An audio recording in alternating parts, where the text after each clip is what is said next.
Winnipeg fans are confident the arena will echo with the sound of white noise again. Free socks. Let's go! Go, Jets, go! Winnipeg is back in the big leagues and over the moon.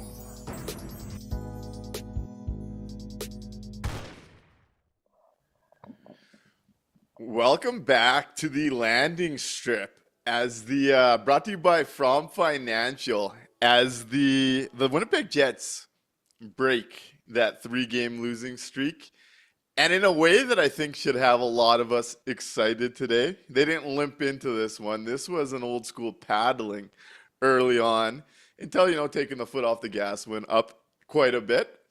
But hey, you don't want to just hear from me. I see the chat's ready for the win music, but I got to bring in Mikey first. Mikey, how you feeling tonight? How was that game for the Winnipeg Jets? Feeling pretty good, man. That was an absolute just beating. So the vibes are high. I said this on social media earlier, but it feels like Christmas Eve tonight, waiting to see what Chevy Claus is going to bring down the chimney for us tomorrow. Real excited to talk about the game and everything, but I'm even more excited to hit our celebration music. What do you think? It's time. It's been a while. It feels like it's been too long, and it's only been 3 games. But hey, let's get right into it. This is for you, J-Pix.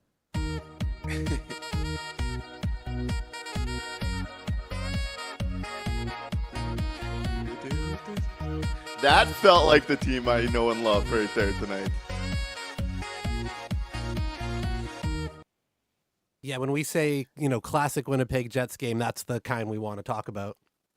That was the formula back after a 3-game slide there and some 5-on-5 scoring issues. Hey, I got to take an early victory lap here though, Mikey. Let's do it. Two games ago, after the second loss and the power play didn't score again, and it was 0-16, 0-17, something like that. 0-17. I know the chat was pretty frustrated with it. I know you weren't feeling too good about it. And I said I saw something. It was coming around. And has it ever come back in a big way these last 2 games? 4 consecutive goals from the Winnipeg Jets power play, and it's giving you that exciting feeling every time they get an opportunity right now. Is there any concern still for the power play from the chat and Mikey Garcia, or did I kind of nail that one? No, you nailed that one. I was sky has fallen. I was chicken little, man. I was afraid. It looked like I thought was the rest of the league catching up? Were they figuring us out? But no, it was just, a little bit of regression, a little bit of, coming back to the mean, right? Nobody's going to go, 40% the entire season. So that portion just happened to be all together. I was nervous though. I was absolutely nervous. So you gotta take the big W on that one, because oh baby, 4 straight power plays with a goal, 4 out of the last 5 in the last few games there. Absolutely incredible. This is exactly what we want to see as well. Not only is the puck going in, but man, are they moving the puck the right way again. The cycle is back. The skating is back. It's nice to watch. Yes, and it looks like the chat is fired up about this one. Curtis Weeb says, great game, 60-minute effort, savage power play again. Bodie Clegg says, great game today. And the Twitch comments are coming in. I want to thank you all for the happy birthday wishes over on Twitch. Let's go. That is awesome.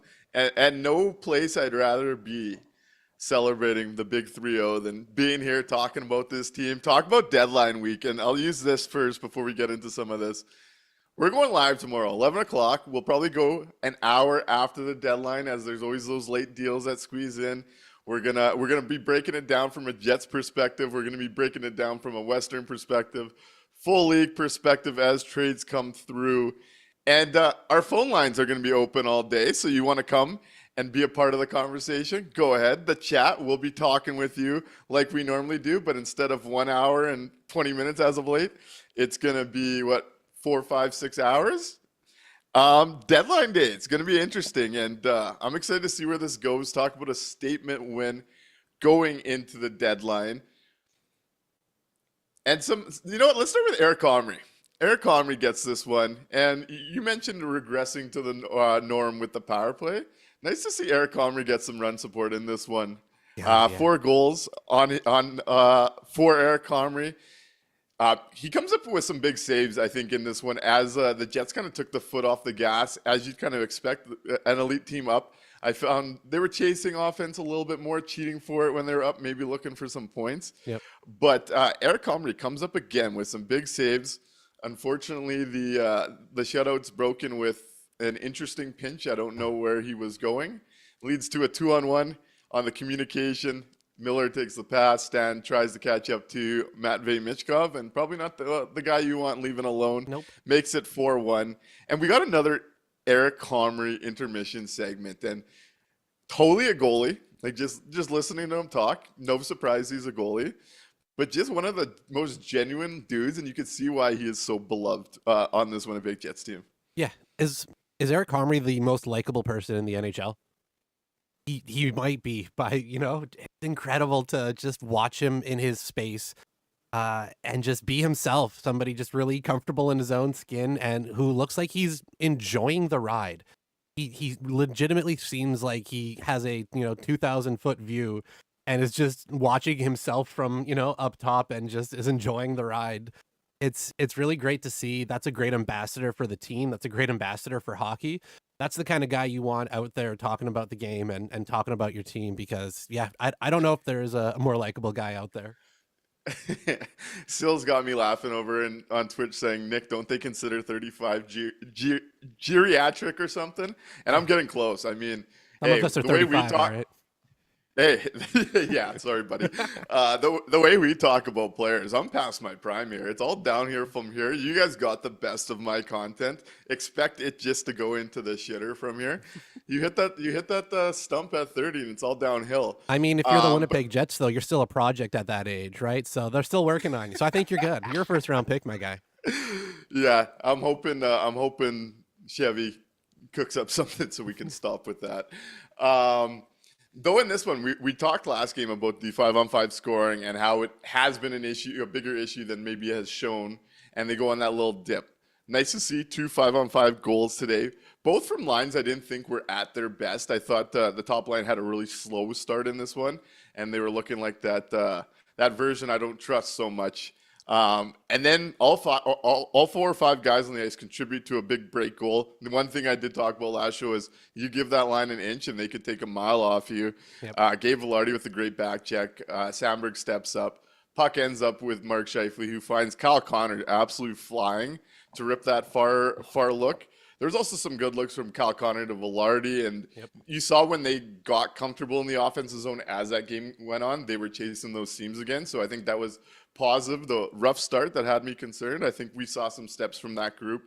And then the Lowry goal, all 3 guys. Nino chips it to Appleton.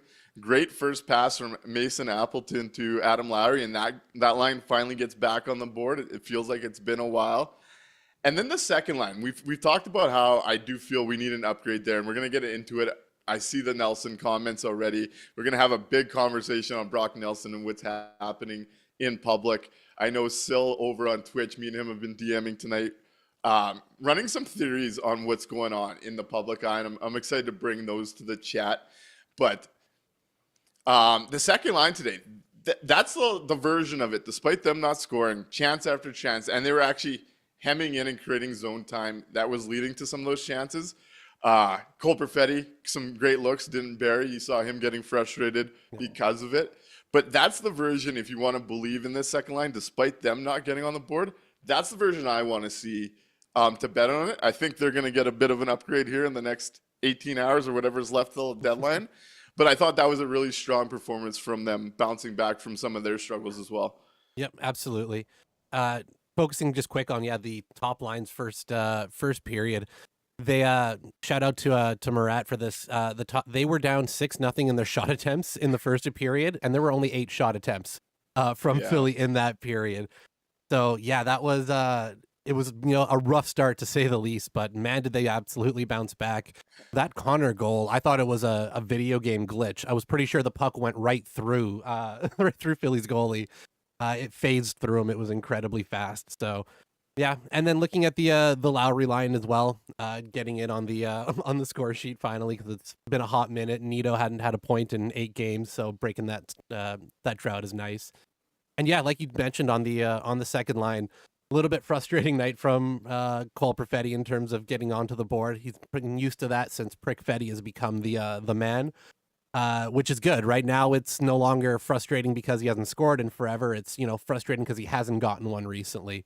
And that's the kind of frustration that I think we want to see going forward. And like you said, there might be a nice upgrade coming real soon here. It seems that way. I'm still a believer that something big's coming. I love the chat over on Twitch talking to me like like how I talk about players. Sil says, "Oh no, we just extended this podcast for an 8x8," and Big Papa says, "Nick on the back nine. We're not giving him that."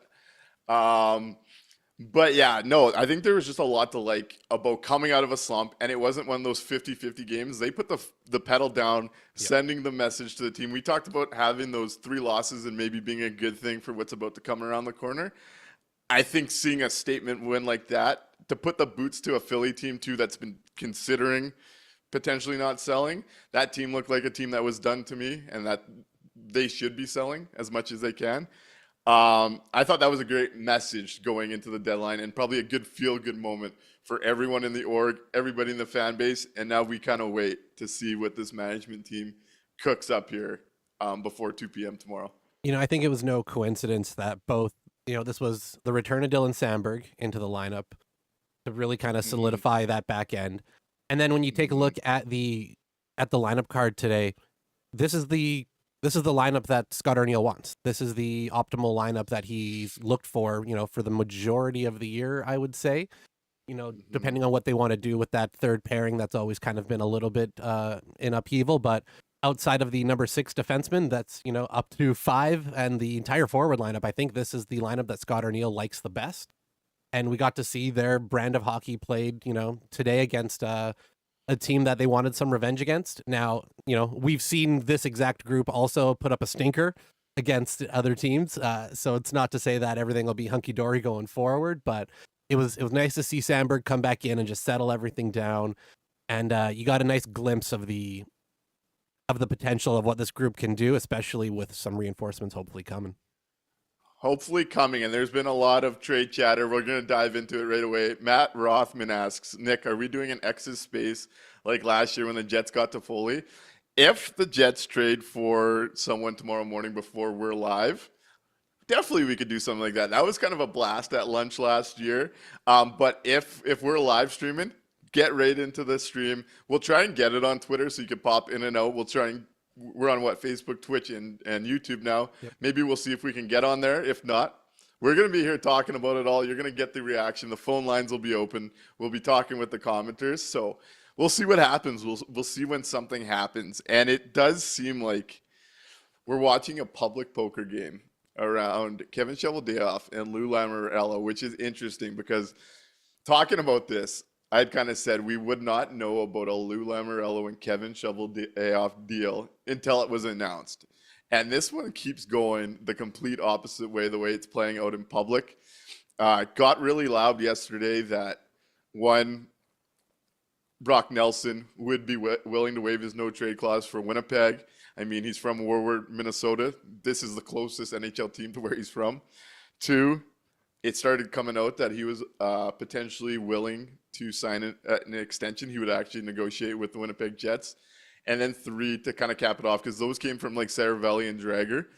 3rd was Friedman talking about the Jets being really interested in this. And this is not how I thought a Lou Lamoriello, Kevin Cheveldayoff negotiation would play out. First off, if this is the Jets center swing, how you feeling? Real happy.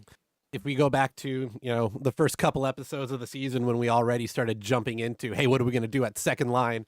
I wanted to one-stop shop in Long Island the entire time. Brock Nelson's been the guy I've had my eye on all season, so I'd be thrilled if this is what it comes to. I think he fits that style, that personnel just perfectly, and he gives the Jets the ability to have 2, almost top line quality going up against other teams. So it'll be real interesting if they can go out and get him. We've talked about just, is it the second line center? Is it the defenseman? It's sounding like the second line center is going to be the big ad if all of the rumors are to believed. So yeah, I'm really excited if it's Nelson. Yes, you have been calling for that double dip, and the more I've gotten to dive into Nelson as this has felt like more and more of a possibility, I really do like the stylistic fit, the game fit for what the Jets need. We've talked him up quite a bit with the idea that the Jets need more finish in that net front, and this is one of the better finishers in the league. Um, he's someone that his defensive game's kind of slipped, and that's normally a sign of regression. I mean, he is 33 years old, so I would be a little cautious with what that next contract looks like. But I think for what this team is, what this team's looking for, Brock Nelson, he'd be one of the faster guys on the Winnipeg Jets looking at some of his NHL edge data. So he's a center that plays up to pace, which is what my problem was with the Sean Monahan ad last year. Yeah. Is in Brock Nelson, you'd have a guy that could play up to the pace the Jets like to play at.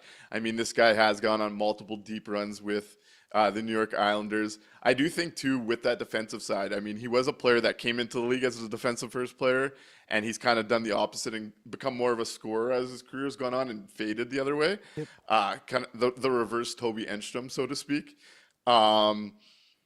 I do wonder if you get him into this system and just how strong they've been defensively, if you see him play up to his best self in a fuller package, just with how good the Jets have been at having this system. We're going to be talking about D-ads. This system's really let those D play up and maybe look a little bit stronger than the talent level suggests. Yep. I think Brock Nelson would really seamlessly fit into what we're looking for here. Yeah, he slides in kind of seamlessly into that spot and just gives you another dimension entirely to look at. So it's real exciting. We've seen all of the, everybody, all of the TSN insiders, the Sportsnet guys. It was on the broadcast tonight. That seems to be the big name that is, circling right now is around Brock Nelson and the Jets. Yeah. So when you start to see stuff leak out, I always find it interesting, and my way of trying to get this information, we're basically all of us that are excited about ads, all of us that are trying to break down ads, anybody that's glued to this sport right now, we're kind of on this public leveraging roller coaster, right? The insiders are really out there to parlay this information to try and drive up prices. Like, that's how teams use these people, right? So when I was sitting there looking at it last night, I was like, who does this benefit? So the way I saw it last night was, I don't think it would benefit the Winnipeg Jets for this to be out there. I think you kind of touch on it. It sends a good message to the fan base, but I don't think the Winnipeg Jets would fool around like that. As far as I do believe this interest is very, very genuine. The other side of it too, I don't think the team would know whether he was willing to waive and extend if they weren't at least somewhat down the line with the New York Islanders, where the Islanders felt comfortable with where this potentially could lead. So that's where my head was going last night. Like, at least there's some kind of serious level of conversation here. And when you look at trades, and we kind of saw this the day before the Line A PLD trade, it came out in a 32 Thoughts blog that Columbus was ready to move on for the PLD trade, which is how it was kind of looked at outside of Winnipeg. And it was that article that kind of made me look, I think this is happening this weekend. When you see it become so public that one team seems to be like the ones really willing to pony up, really willing to get this done, and you're talking extension, I think it's the Islanders potentially leaking to try and drive up that price with other Western teams. The other option was kind of Nelson's agent, if they were actually negotiating a long-term deal, trying to drive up the price in the trade aspect. And I wonder if that is potentially a part of this, a sign-in trade. What do you think of those two theories? Like, why do you think this is playing so publicly for Kevin Cheveldayoff and Lou Lamoriello? Because this is not their wheelhouse for either of them. Yeah, I think you touched on it perfectly there. It benefits the player. I think this is a leak that really is kind of trying to push that price for Nelson when they were negotiating. And then it's no Lou Lamoriello and Kevin Cheveldayoff. This is not how they normally operate. They don't like to negotiate in the media publicly like this. So yeah, I think we're seeing a little bit of an agent trying to work something for his client, because I honestly believe the reports that they didn't know what was going to happen with Nelson up until very recently. They didn't know, because I believe they offered him the extension, and they were trying to work something out there, and then the trades. So yeah, I wouldn't be shocked to have this turn out to either be a sign and trade or a trade with a signing coming real soon afterwards. We shall see. It looks like there's 7 teams in on Nelson based on our chat. I just find it really interesting that the public perception has been Winnipeg, which lends me to the theory that the Isles are trying to drive up the price elsewhere. Um, Sil had an interesting theory too, and I see him talking about it in Twitch where he was calling this the dinosaur stare off. We know that Kevin Shoveldayoff loves to grind GMs for value, and Lou Lamoriello, at least he thinks, tries to get as much possible value. So his theory was kind of like that there was a holdup in the deal, so both sides started going public to try and work some pressure on the other one.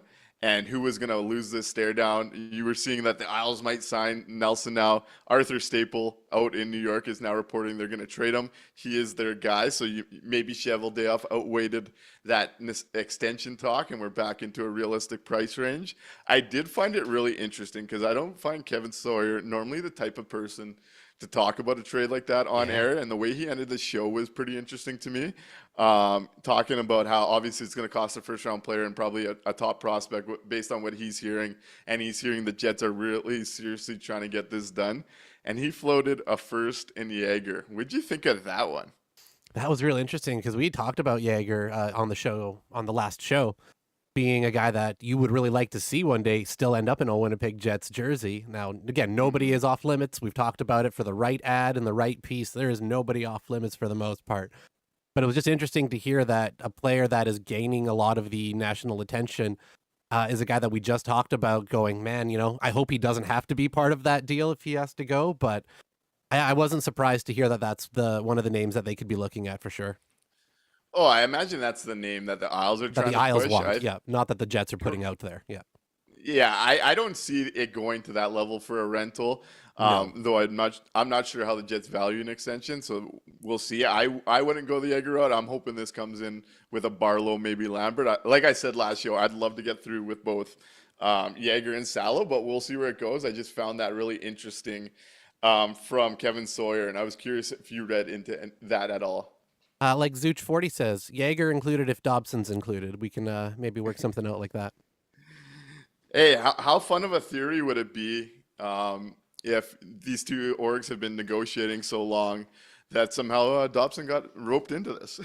You never know. Crazier things have happened. These two work in silence. You never know. Yeah, I don't see it, but that would be a fun one.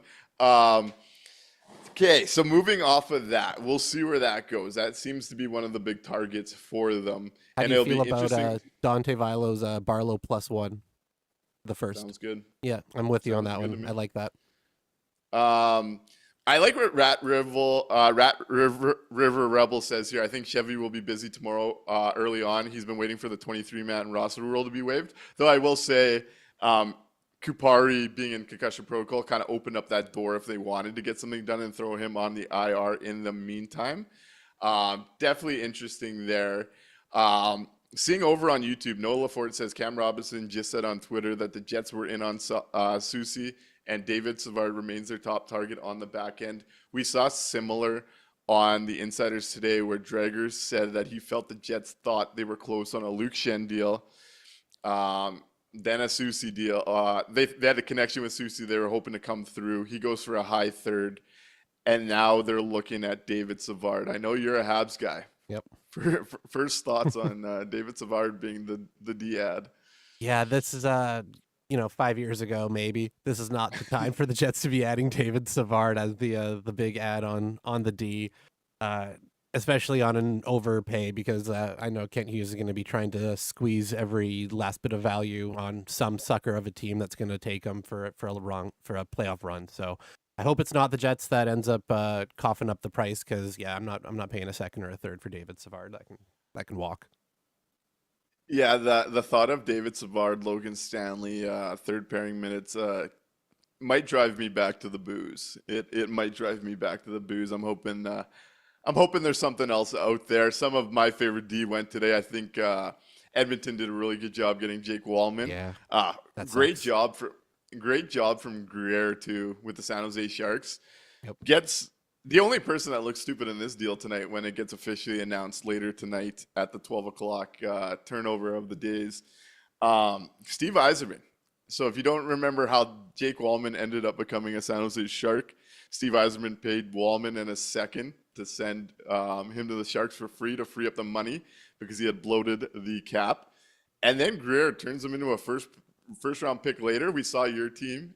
We saw Hughes do this with Monahan with the Jets last year as well. Yep. Fantastic asset management from the Sharks, whose rebuild and asset building still continues to really, really intrigue me. I think Greer's doing a really good job there. Yeah, it's actually incredibly impressive what he's been able to do in a short amount of time. And the Oilers getting Wallman is great for them. The asset management was great for the Sharks. It worked out great for everybody except for us. So that kind of sucks, and I hate it a lot. And on the David Savard thing, like between that and all the Armia reports, I feel like I pissed off some type of Greek god somewhere, and I'm trapped in this fucking loop of never getting away from Armia, and then Savard's gonna come back across. It's just I'm fucking trapped, man.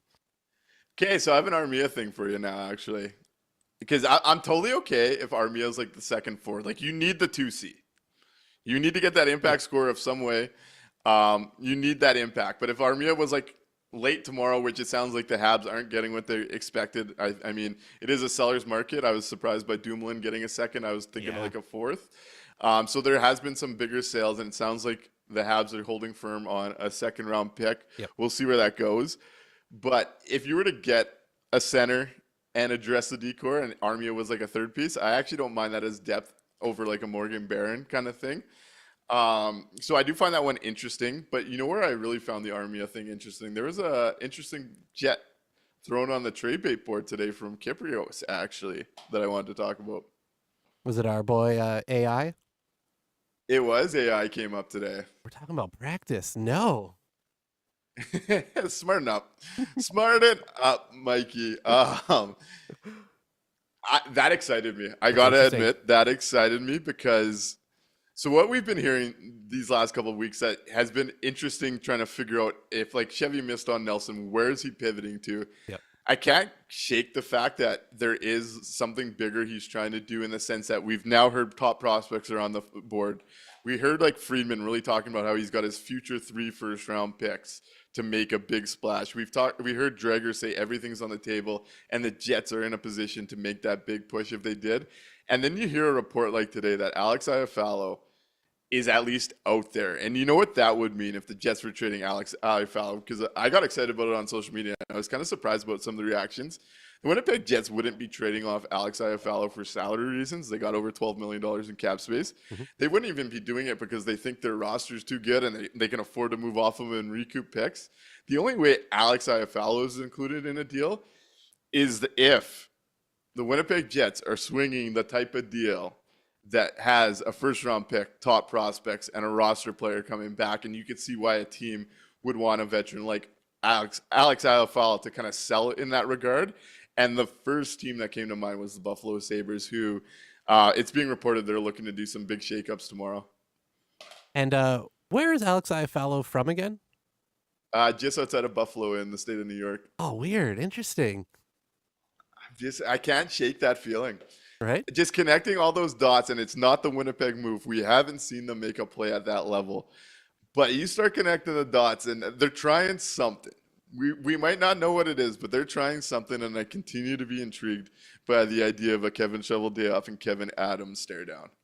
You know, we talked about how Chevy doesn't like to work too in the media. They don't like to negotiate that way, and it's weird that all this Brock Nelson stuff is going on out there. They don't generally like to have their top prospects out being on the trade boards. And like you said, it doesn't make a whole lot of sense for Iafallo to be included in something outside of a couple very specific reasons. And yeah, Buffalo isn't that far from Philadelphia, where Chevy's been hanging out right now the last this part of the week coming up into the deadline. It would be much more in their it'd be much more in line with how they normally operate for this to be a hockey trade that happens kind of out of nowhere in a direction that nobody was really looking in.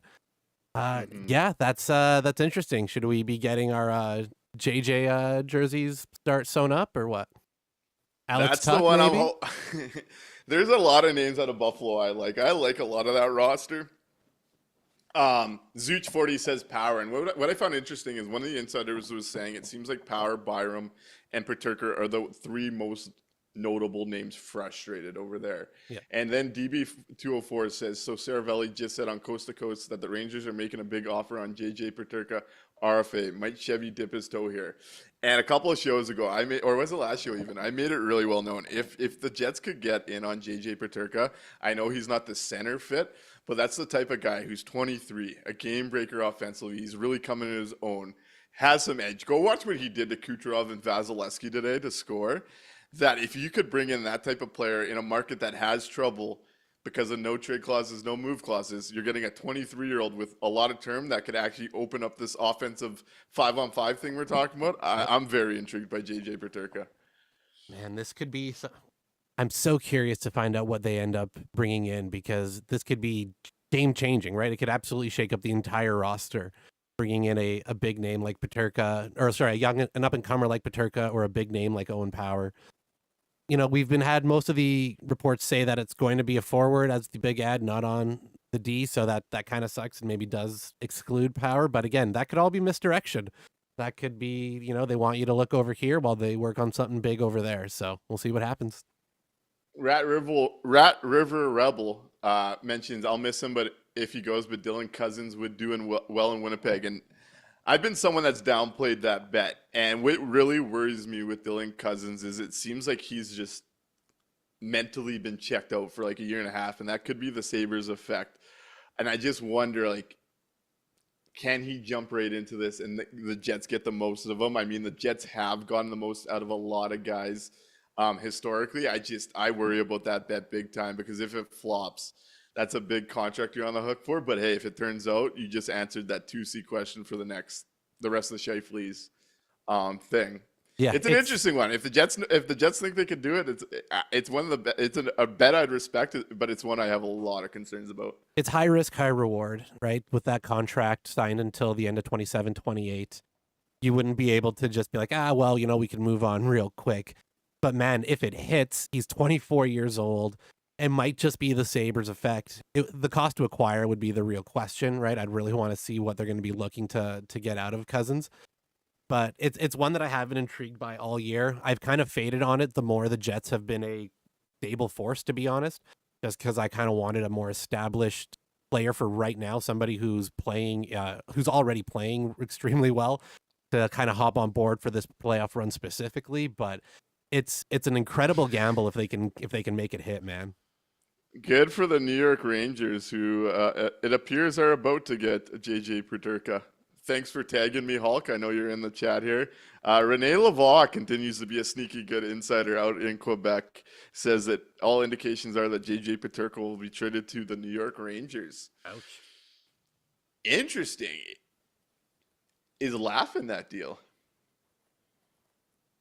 Like, what are the Rangers giving up here? Right? Well, you would assume he'd be going in the opposite direction, but it's very curious. Interesting. Let's see where that one goes. We're at that time of the hour. EP40 back on the market, and I found myself back fantasizing about his big potential breakout and wondering about an EP40 and Derek Forbert deadline if the Nelson thing fell through. I had that PTSD moment with all the bombs going off when I saw that EP's back on, and I'm like, oh no, we're gonna do it again. All right, I'm ready to be hurt again. Let's do it. If he's back on the market again at the deadline now, is it something you'd want to work out with Vancouver? Are you still willing to take that shot in season? Talk about, you know, a lot of the conversation I just had about Dylan Cousins could probably apply to this one right now. Looks like a guy that's just beating himself up. Yep. Coming off his best game of the year. I watched Vancouver this week, and looked like the PD I was used to, but I mean, it was only one game.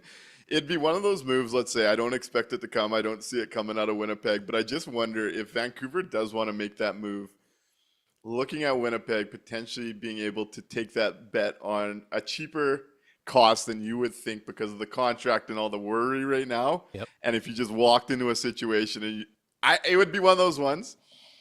I would respect Kevin Cheveldayoff no matter how it worked out. You take a swing at the highest upside player that's ever going to become available to you. I respect it. I don't expect it. And I just found it interesting to see that kind of popping back up.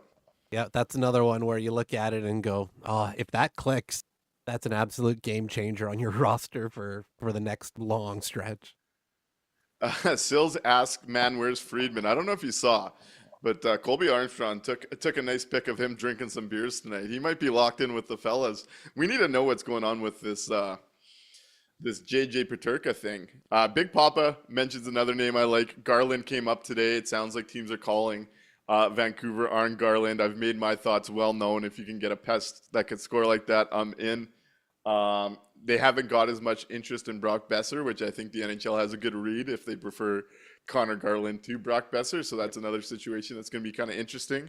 They're talking, they're saying that if Vancouver does trade Brock, they want to reflip that first and get help now. So they just seem like they're kind of stuck on trying to chase that 8th wildcard spot. Yep. It's really interesting to me, and I'm kind of excited for our stream now. None of the big bombs except Peterka, it seems like, going tonight have really dropped. And now you're seeing like this Rantanen thing's picking up to a sign and trade. Brad Marchand going to the West only has an 8-team no trade clause. Boston has, what was it, 24 teams, but they're only going to move them west. That's all of a sudden a big name in play for the Western Conference arms race. Yep. You still got Brock Nelson. You might have EP40. And what the hell happens out of Buffalo when all is said and done?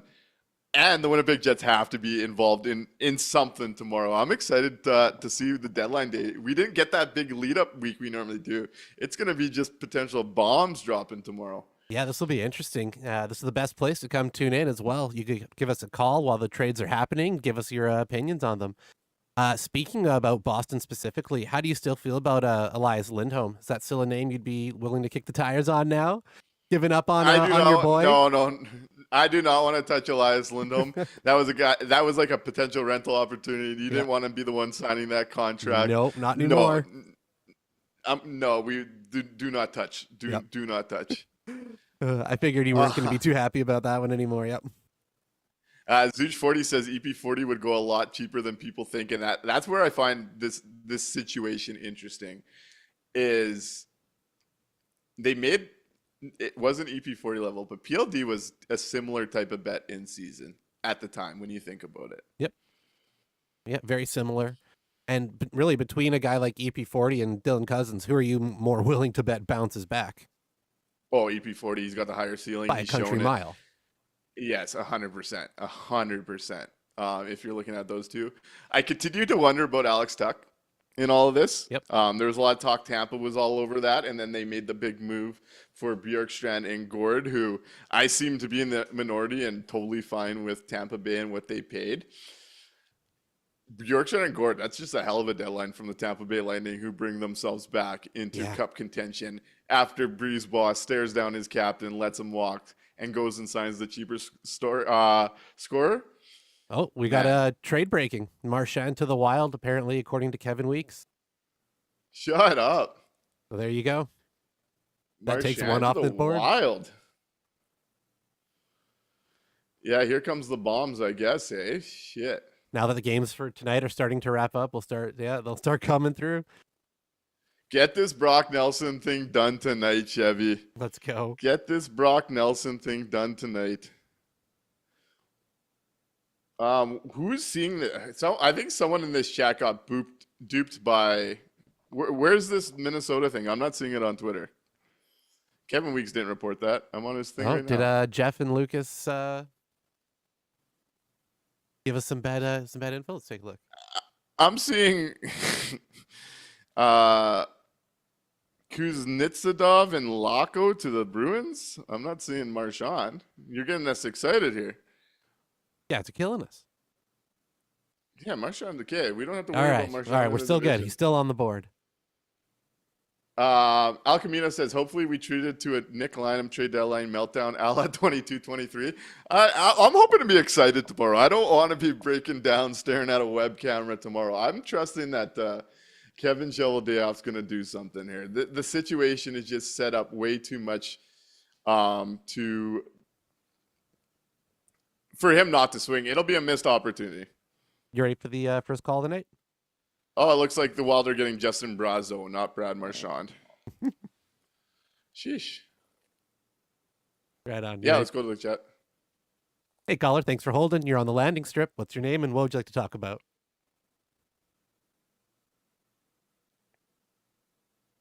Oh, caller, are you there? Wow, Rene Lavoie gets a rare bad scoop. Arthur Staples saying, being told that the New York Rangers are not in on JJ Peterka, sources say. And I trust Oh, Arthur Staple when it comes to the New York teams. Rene Lavoie doesn't miss often, though. no, that's an interesting one.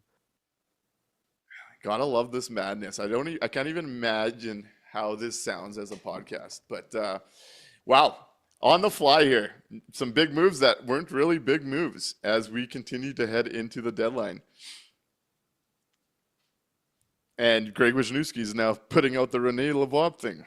Hey, We'll see where that one goes. Interesting. Stressful. We couldn't hear you when you called through. There was no sound for you coming through. So try again. But yeah, we couldn't hear you that time. Glizzy Water Soup says someone got duped by Kevin Wonks instead of Weeks. You guys gotta watch. You guys gotta watch the fake accounts now in the Elon Musk day of Twitter. It's not as sexy or it's not as easy to get information as it used to be. So you gotta have them on the notification so you know it's real. Jeff Cabile says Nick will flip some tables if things don't go down as planned. That's the interesting thing going into the podcast and the live stream tomorrow. Nothing's been done yet. We got the one trade. Hey, Winnipeg Jets make a trade today. Chris Driedger for Capo Kakinen as they swap backup goalies. I mean, I think Driedger's the better goalie, and he came in at a cheaper contract. Yep. It seems like Zinger probably wanted a Winnipegger on the Moose because that team's getting shellacked this year. So one of those deals, hey, throw your hands up and shrug. Some goalie depth, I guess. Yeah, some goalie depth. They probably felt that he was a little bit better of an injury replacement if something happened. And I think he's from here, right? He's from Winnipeg, so it doesn't hurt. Yeah, minor league deal. Well, it's just a warm up. That's the amuse bouche for the big one coming. B Sarge 8 says everyone getting ball sacked and or Sentold, eh? Sentol's back. A lot of dupes out there. Nothing yet. It seems like the Brock Nelson one is the one that we really should be following as Winnipeg Jets fans here. What happens if Brock Nelson doesn't come to Winnipeg? I'm fascinated to find out where Kevin Cheveldayoff would pivot off of that at this point. Yeah, we'll see what the plan B is if it comes to that. If this is even plan A, we'll have to wait and see. I'm nervous, man. I'm jumpy. I'm excited. I believe it was Frosty earlier on YouTube talked about liking the idea of Jake Evans. It turns out he re-signed in Montreal, so he is no longer on the board. And it actually did seem like Chevy did that podcast with the Jets social media team, and it was Sarah and what's his name? Jamie Thomas. And it seemed like Chevy alluded to the fact that he was in on Jake Evans, where he was talking about how things are flexible, things change, and sometimes a player after gets signed. Jake Evans is like the one guy that has signed that's been linked to the Jets. So I thought that was interesting for Kevin Cheveldayoff to put that out there. Yeah, that's. I'm kind of surprised they were in on Jake Evans with the bad blood with the Scheifele stuff a couple years ago. It's interesting that they'd have to be on the same team going forward. See, I think that's one of those things where fans look at it a lot more with scrutiny than players. I mean, after all this time, I think players would be just walk in, hey, we're trying to win a cup together. Like, I don't think it would be the big controversy that I think a lot of people would think it would be. Yeah, you're probably right. I saw a lot of that on social media when I was suggesting Jake Evans. Got a call. They hung up before I could even answer. Sounds good. Big Papa says, I keep reminding myself we were not linked to Toffoli until we got him. And that's the thing. I'm not worried at this stage. I know the angst is building. I see it on social media. I get it in the DMs. I get the texts. Nothing really has come off the board to have me worried at this point. I mean, if you see a Brock Nelson go to another team, then you start wondering. But Chevy's, like I said a couple podcasts ago, I think the way this deadline is shaping up with a late developing market is in that Kevin Cheveldayoff wheelhouse. Stastny, Nino, Toffoli all fit that kind of umbrella. I just wonder about it. Yeah, I don't think we were linked to Stastny before that trade went through. I don't think we were linked to Hayes even before that one went through. So yeah, when they've decided They to try were to, on Hayes. they were on Hayes. Okay, Statsny, no though, right? That one was out Correct. of left field. So yeah, they've got a history of keeping it quiet. So that's why the Nelson one is a little bit more particular or different. They haven't been so very public with it before, and especially giving out names on that guys going back and potentially and things like that. It's a very different type of deadline for the Jets. Glizzy Water Soup brings up, anyone see Ray Ferraro eviscerating the Sabres team toughness on national television? It wasn't even just that. Ray Ferraro was really leaning into all the issues Buffalo had tonight. He has seemingly seen enough in Buffalo and was really calling for them to start making major trades, and how the team's so young. At some point, you got to make some decisions here and help them out. And it was interesting to see that on a team's broadcast the night before a deadline as well. One of those things to read into, maybe. Hey, caller, you're on the landing strip.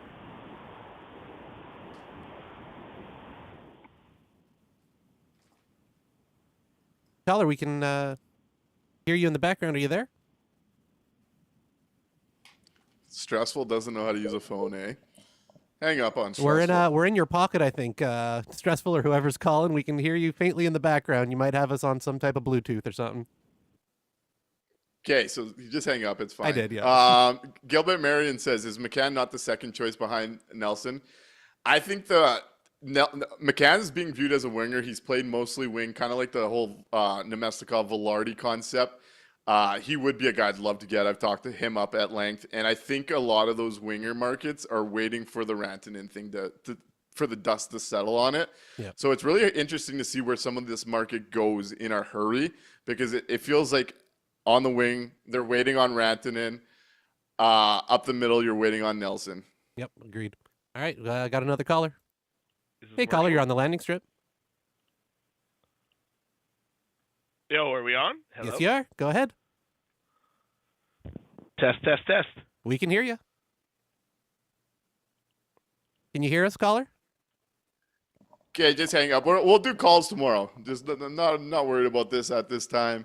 Matt Rothman saying the Empty Netters pod is saying Nelson has been traded. Not sure what to make of this, but it'd be interesting if it hit. I'll say this: the Empty Netters pod is a group of guys that's gotten really close with a lot of players in the league. They've broken some deals early without knowing the details.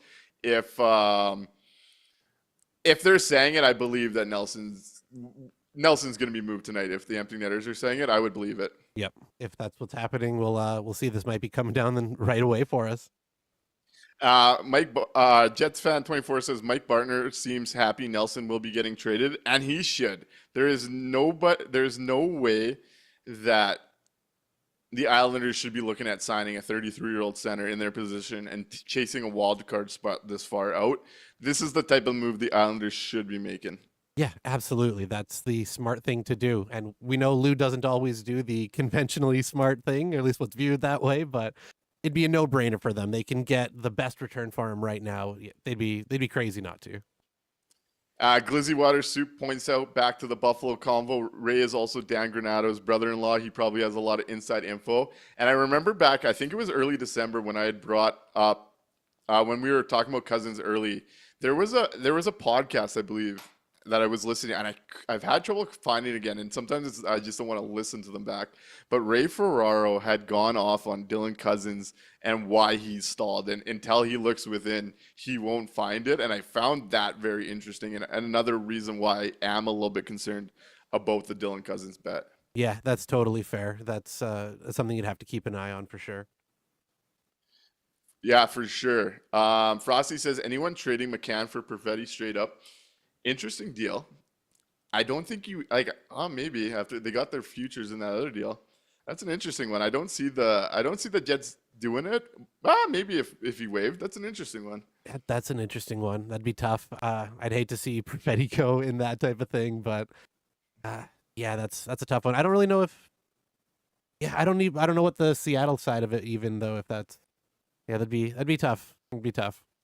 I'm curious how they're looking at it. Like, if I'm them, I'd probably keep going after doing so well in a seller's market, or what's perceived well. Like I said, I have no problem with what Tampa paid for what they got. Yeah. But if I'm Seattle, I look at this as an opportunity. You've been sitting on these assets from the expansion draft. It didn't go the way they were potentially hoping for.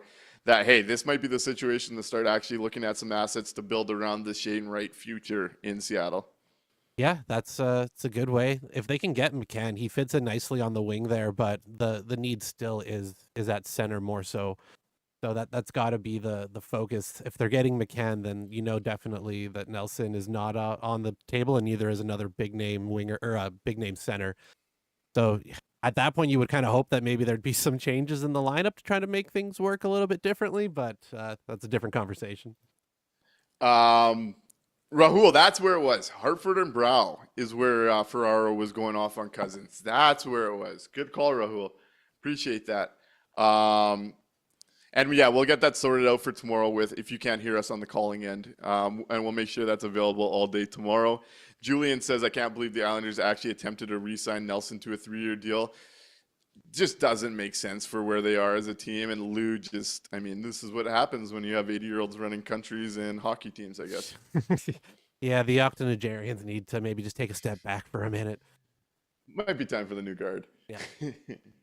Glizzy Water Soup also says it was Halford and Brow, so that's exactly where that interview was. So if you're looking for it, it was early December. Ray Ferraro jumped on Hartford and Brow. Where do we go from here? Lou being Lou, says Alan. Yeah, lately that is.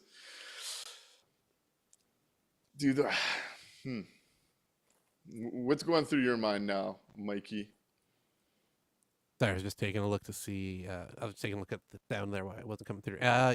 Brock Nelson, if it's happening tonight, kind of keeping a close eye on it.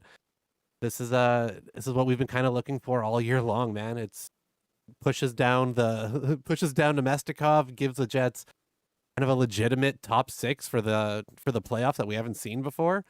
I'm sitting on the edge of my seat. Ben Howard says T Kona in here. Landing strip is big time now.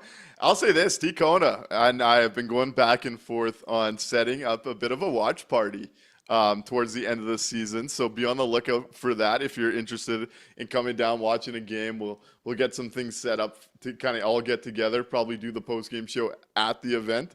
So T Kona Pauly, we're gonna help out with that. Appreciate that. Got a hold of him back today. Right on. Tico Napoli also says, why not McCann and Donato? Would love that type of deadline. Get Donato in to that top 9. He's been scoring at 5-on-5, having a good year. Think he could fit beside a Lowry and Nino. And McCann, I've talked about it. There's your top 6 scorer for the next 2.5 years. So yeah, totally down there. That locks you in and you're good to go at that point. Kevin Kowalik also points out not much distance between Long Island and Newark, and Nelson in the lineup tomorrow if the Jets get it done. I can see that playing out. Scott says, let me guess at the spike. When we have it all down pat, we'll let everyone know. Yep. We'll let everyone know he's looking at Dallas, it sounds like. Big Papa wants to know what a trade to get EP40 and Garland looks like. I know I'm ignoring him on purpose because I'm not playing Xbox 360 tonight. I gotta be honest. I'm not playing Xbox 360 on that one tonight. We'll see where things go. I can't see that happening. Lucas Trapp says, "Can we get a Southern Ontario meetup?" If the landing strip goes a bit more big time, we'll look at coming to Southern Ontario. Can't really we'll go on tour. Do that right now. Jets fan 24 says Isles haven't traveled to San Jose yet. I thought I saw a story out of Long Island that they traveled out there 2.5 days early. Oh, which would point to that. Yeah, I see why you're saying that. Yeah, they're not in Long Island, so getting to New York or Newark from San Jose, you might be looking at actually not tomorrow's game if that were to go down. Yeah, I guess so. Hey, great call, Jets fan 24. Great call. Connor Murphy's the type of D, Big Papa. I'll speculate on that. Connor Murphy's the type of D I'd like to see added onto this team. Could see like a 2nd-round pick there, but I haven't seen the Jets connected to him at all, so we'll see. Would like that a lot better than Savard. A little bit. T. Will says Xbox 360. What is your Atari in the shop? And I guess that is an old system now. Even myself, I'm playing on the PS5, but game systems now. The PS5 is basically a computer that I'm playing games on a big screen with. It's pretty impressive where consoles have come. Post surgery, I've gotten into the gaming a little more than I have the last decade. So It's fitting that on your 30th birthday, you mentioned a gaming console that's 30 years old too. So it's perfect. See, I'm washed. I'm past my prime here. In Ehlers We Trust says, how about picking up Morgan Geekie? I could see something like him and Carlo coming out of Boston if they go that route. I think Morgan Geekie would really fit into the top 9. He's had a nice year. He's scoring at 5-5, which is the benchmark I'm kind of looking for, right? I do think this team could use a little bit of a boost there. So yeah, Morgan Geekie's the kind of name I could see. And yeah, Carlo would be a fine depth add. Got 2 more years still. Wouldn't be super happy about the extension on there, but yeah, I'd be okay with Geekie and Carlo. I worry about Carlo. I gotta say, I'll get those concerns out there. I worry about the boots and the fact that he's not a puck mover, and I still believe for the Winnipeg Jets to excel come playoff time, it has to be a puck mover. Gotta be a puck mover. I worry about Carlo. He is a big body and plays with edge. Yeah.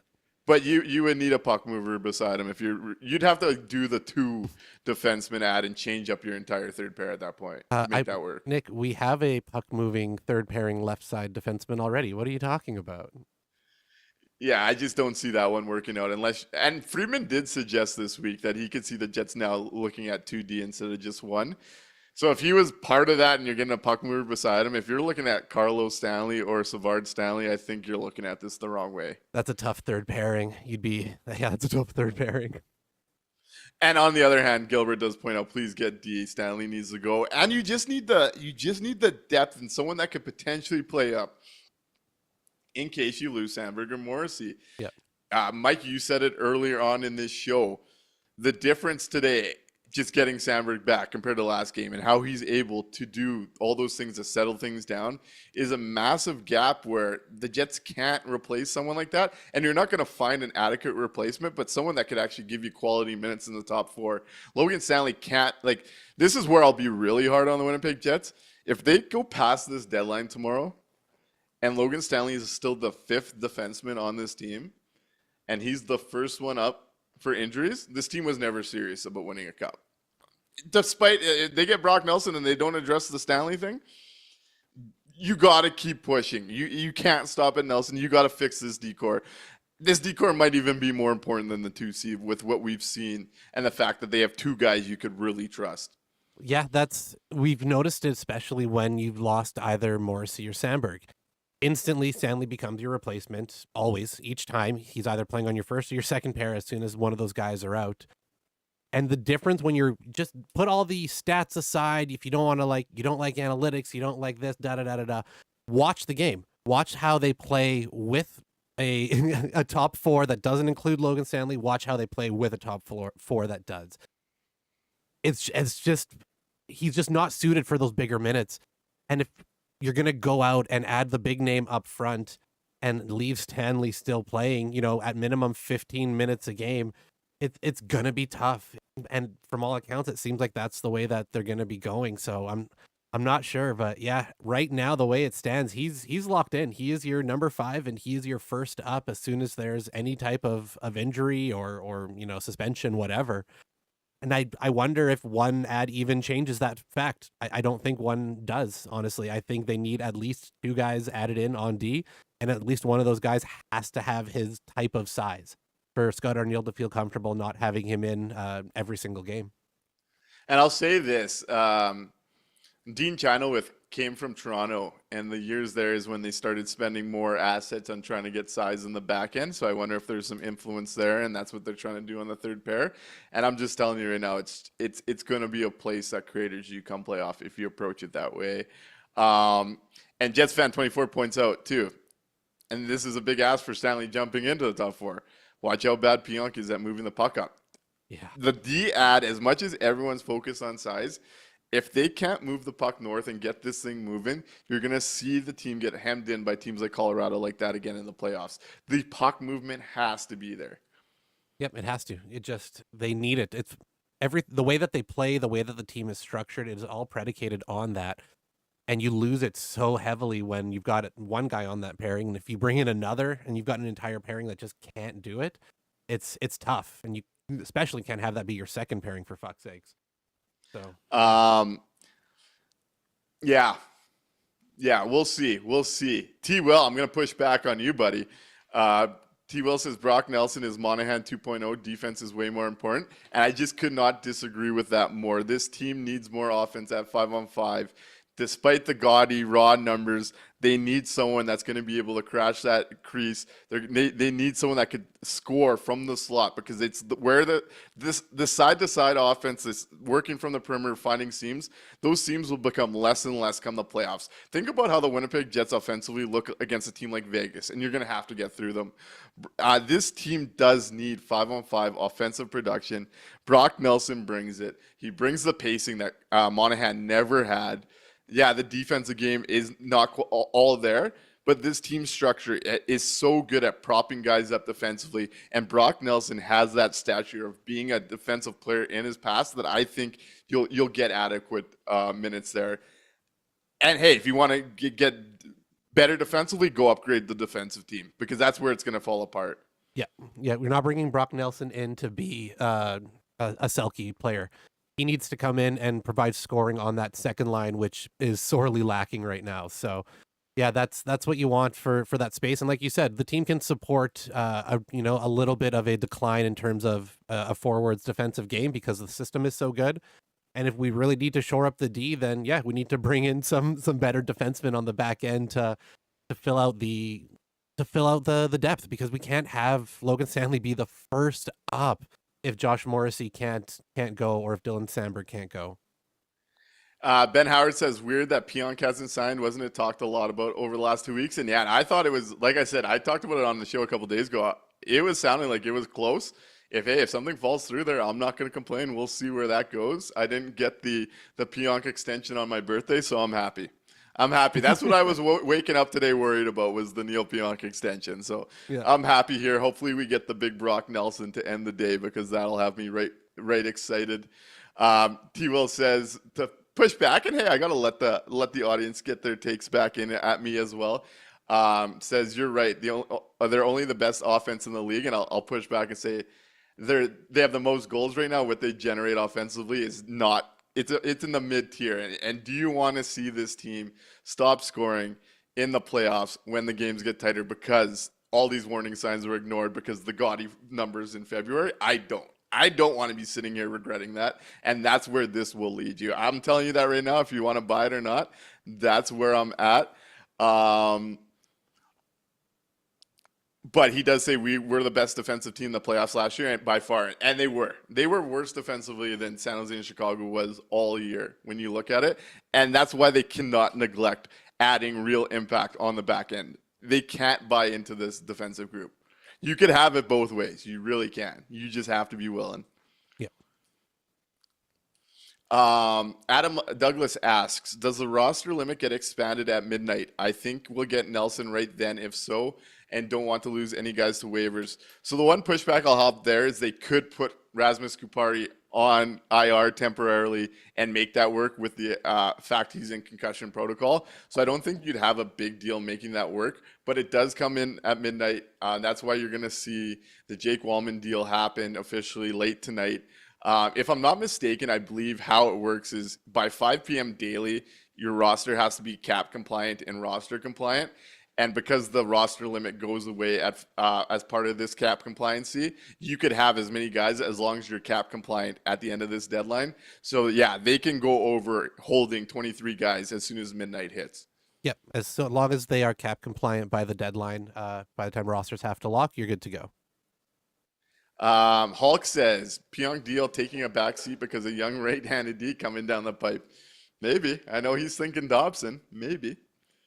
It'd be interesting if things kind of changed this week, right? We saw it with the Andrew Ladd, Dustin Byfuglien. They were all set to sign one guy, and that's all the rumors that were coming out. It was set to go, and then things changed at the last minute. Maybe they were set to sign Pionk, and the plans have changed, and now the focus has changed also for the deadline. This is it'll be interesting to see what stories come out after this has all gone through, because it's very possible that this was about to happen, and they've had a shift now. Al Camino says, interesting theory. They announce Pionk extension tomorrow if everything falls apart. Just a hunch. And that is an interesting one to try and bring back the narrative, though the narrative on this show, if you're going to be happy about a Pionk extension, won't be which you want to be hearing, because I will not be thrilled with that ending. Tico Napoli says, Nick, thoughts on Plan B, McCann and Raquel to line 2. I think the cost of getting both those guys, because of the term and what we've seen in deals, would be too exorbitant to land both. Yeah. I am interested in getting one of those two guys, though, with the term attached, with being in the $5 million range, with being top 6 scorers, and the cap going up. It's one of those deals where I think right now you buy into that player, and if he fits in the Jets system, I think his value would actually raise over the term of that contract because of where the cap is going. Yeah. And that's interesting to me. If you can get a guy like that, that's going to impact this run, and you potentially have to sell him off later and potentially could do better because of it. I think those are good asset management situations to be in. Yep, 100% agree. But yeah, like you said, it's got to be one or the other. I wouldn't be trying to get both as a plan B. Hulk says, I think I saw Raquel isn't available either. What I've seen on that is he can be had, but Pittsburgh hasn't been impressed with their market as of yet, and they're starting to look at it like they can redo this in the summer at the draft or next deadline because of the term and the fact that the contract is so pretty for the production and where the cap's going, so they might just reevaluate and not make that swing right now. And like I kind of said earlier, I think the winger market is waiting to develop on the Mikko Rantanen situation. And there was an interesting theory from Steve Weir, who used to be the AGM in Florida, who I follow on social media. And his theory is actually pretty interesting as someone that's been in a front office. He thinks that Carolina's stalling out this Rantanen conversation, and they're not going to trade him to try and really force the teams around them to start panicking late in this and hoping teams miss out on things. Interesting. That's I hadn't considered that. You just never know at this time, right? Everything you hear out there is out there for a reason. It's all smoke screen. Someone's trying to leverage, someone's trying to leverage everything, and we're just along for the ride, trying to break it down. So, David Pagnotta over on Twitter, as the Isles navigate the Nelson trade offers, now hearing over 10 teams with serious interest. After a contract couldn't be reached, the door isn't closed on Palmieri signing just yet. Yes, the Islanders are exploring trade options, but plan to circle back in the AM. Islanders have offered Palmieri a 2-year extension. Why bother signing Cal Palmieri if you're the Islanders? Like, what's the plan here? Right? What do we do? Would you be interested in Palmieri if they can't get Nelson? He could add some offense in the middle 6. It wouldn't be the sexiest ad, but hey, there's a veteran with some experience that could add a touch of offense, and you could trust a little bit. Glizzy Water Soup says Dallas won again. So, hey, Dallas is kind of hot on the Jets' tails all of a sudden.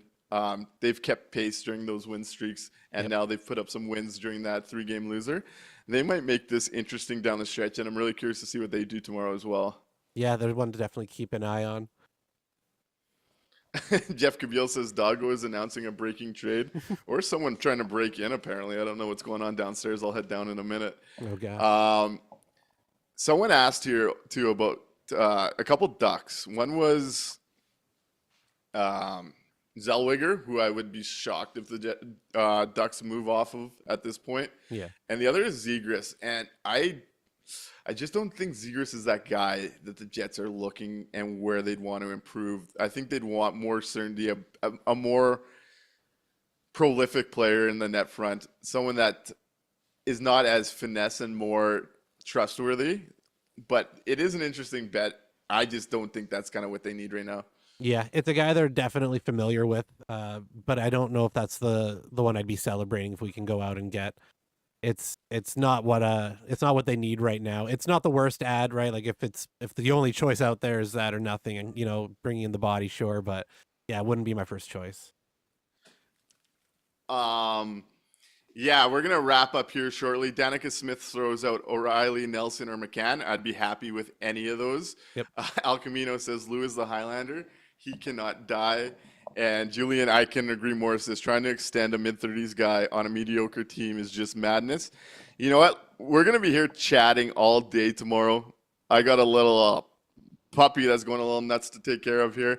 Let's do our 3 stars, and we'll be back tomorrow morning. How about that? All right, as trades start to break.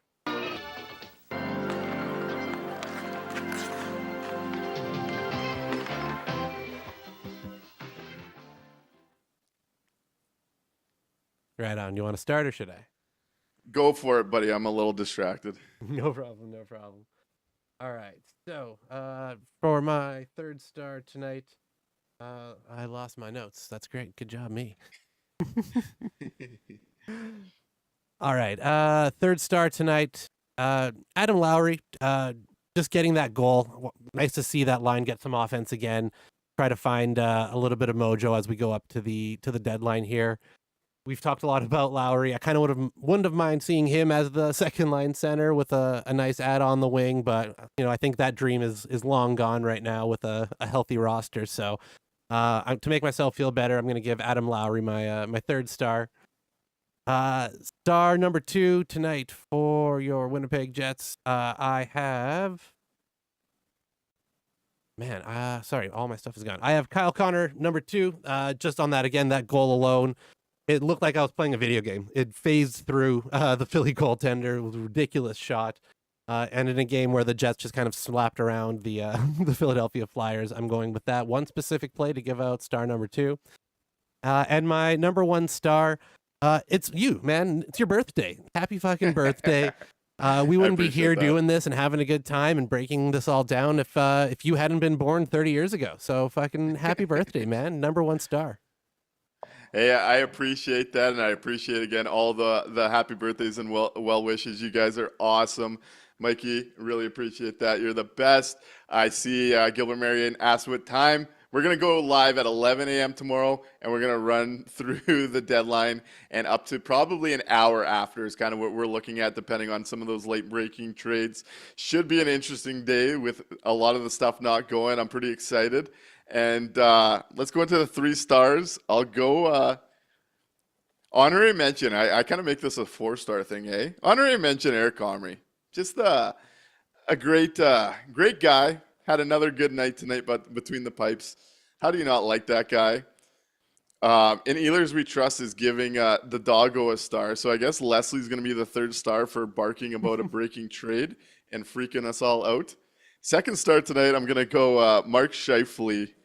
I thought this was a great showing from him. Obviously gets the goal on the power play, finds Kyle Connor in stride, and I thought this was a step forward for that line after a slow start.